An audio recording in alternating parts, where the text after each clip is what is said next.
খুশির শারদ প্রাতে লাগলো দোলা কাশের বনে, হিমেল শরৎ টানে।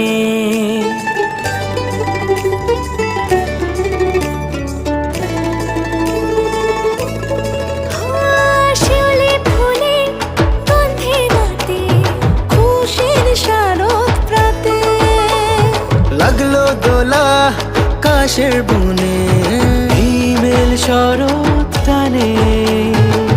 ষষ্ঠী চাওয়া পাওয়া আড্ডা সপ্তমীটা সেলফিতে সেজেছে